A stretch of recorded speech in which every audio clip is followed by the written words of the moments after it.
मी protocol जर पाळला नाही तर समितीमधून मला बाहेर काढतील. पण ते गेल्यावर परत हात देऊन बोलतो, काय चाललं बाबा, कसे आहात. कारण हे प्रेम आहे तुमचं माझं. आपलं प्रेम जर टिकलं नाही तर भक्ताच्या जर खांद्यावर हात ठेवला, त्याला जो स्वाभिमान वाटतो, आनंद वाटतो, तो गगनात त्याला कोणी देणार नाही. म्हणून छान कामं करा. परत एकदा बाबासाहेबांचे मूर्ती महान कीर्ती बी महान, शब्द वेगळा आहे बरोबर ना.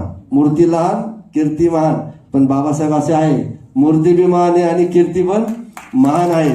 असंच त्यांच्या आईवडिलांचं नाव, त्यांनी त्यांचं बी नाव साता समुद्रपार जावो. कारण थोड्या दिवसामध्ये वारकऱ्यांना सांगतो, अखिल वारकरी संघाच्या वतीनं मध्ये ऑस्ट्रेलियाला मी कीर्तन सेवा केलेली आहे.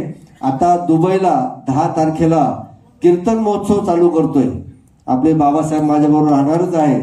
पण ज्या ज्या आपल्या गावामध्ये आपण सरपंच आहात, जर कोणी मोठे कीर्तनकार असेल तर त्यांना माझं नाव द्या. कारण आपला माणूस दुबईला जाऊन कीर्तन करतो बरोबर ना. सध्याला महाराष्ट्रात सगळे फिरताय बरोबर ना, पण महाराष्ट्राच्या भारताच्या बाहेर मी कीर्तन महोत्सव चालू केलेला आहे. अनेक महाराजांना नेऊन तिथं मी पारितोषिक दिलेलं आहे तिथल्या राजाकडून. म्हणून ह्यावेळेस आपण 10 मार्चला दुबईला कीर्तन महोत्सव चालू करतोय. आपल्या कोणाला यायचं असेल तर कृपया नंतर बाबासाहेबांकडून मी कार्ड देतो, त्या नंबरवर मला संपर्क करायचा. लोकांकरता जास्त पैसे ठेवलेले नाही. तुम्ही अगोदर चौकशी करायची. 1.5 लाख रुपये लागतात 5 दिवस आणि 5 रात्रला दुबईला.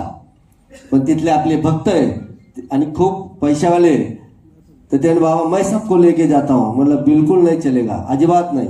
मग आपण त्याला म्हटलं 50% तू भर, 50% आम्ही भरतो. म्हणून 75,000 काय 5 दिवस पूर्ण दुबई फिरवणार. ते घरापासून घेऊन जाणार, परत घरी आणून तिकीट बिकीट काय विजा बिजा सगळं ते व्यक्ती करणार आहोत. असे प्रत्येक देशाच्या भक्ताला मी एक एक काम सांगतोय की ज्या माध्यमातून माझा महाराष्ट्रातला कीर्तनकार, प्रवचनकार आणि सरपंच हा त्या देशात जाऊन आला पाहिजे. बरेच सरपंच माझ्याबरोबर आहे की मी त्यांना विदेशात घेऊन जातो. एक तो स्वाभिमान आहे. आता मध्ये गोव्याला कोण कोण गेलं होतं सरपंचाच्या कार्यक्रमाला? गोव्याला होते ना तुम्ही? ओके ओके, मी जरा लेट आलो होतो. गोव्याला जो कार्यक्रम भरवला त्यात सगळी माहिती दिली देशातली. सगळ्या देशातून लोक बोलवले होते की सरपंच म्हणून तुम्ही काय करावं, शेती म्हणून काय काय केलं पाहिजे, आपल्या गावाकरता काय काय केलं पाहिजे. असेच मी कार्यक्रम छान छान घेत राहतो.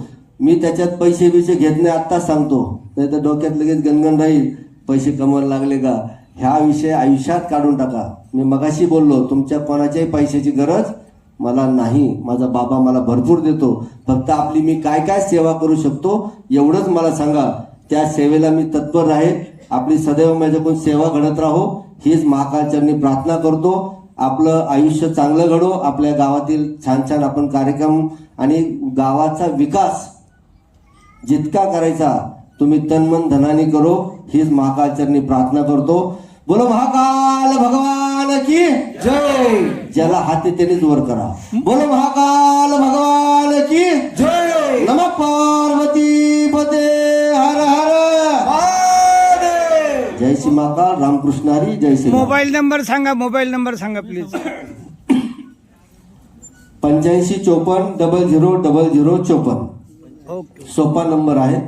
8554 000054. आणि दुसरा व्हॉट्सअपचा नंबर आहे 86 68 96 43 41. 86 68 96 43 41. लक्षात आला? आडण्याला सुद्धा पाठ होईल. 86 68 96 43 41. दुसरा आहे 8554 000054. घेतला लिहून? हो हो. 96 43 41. 86 68 96 43 8554 000054. काही अडचण आली तर बाबासाहेब आहे ते अहोरात्र तुमच्या सरपंचांच्या सेवेसाठी असतात, त्यामुळे त्यांना मी तुम्ही फोन करू शकता. रामकृष्ण हरी. जय श्री. धन्यवाद महाराज. दिव्यत्वाची जेथे प्रचिती तेथे करा मुझे जुळती. या उक्तीप्रमाणे उज्जैनचे महाकाल भक्त महंत डॉक्टर श्रीकांत दास धुमाळ यांनी आपल्याला या ठिकाणी आध्यात्मिक असं आशीर्वचन आणि मार्गदर्शन केलेलं आहे. कारण असं म्हणतात, हेची दान देगा देवा तुझा विसर न व्हावा. या उक्तीप्रमाणे आपण सर्वजण या आध्यात्मिक शक्तीशी या निमित्तानं नक्कीच एकनिष्ठ झालेलो आहोत. यानंतर काही विशेष 10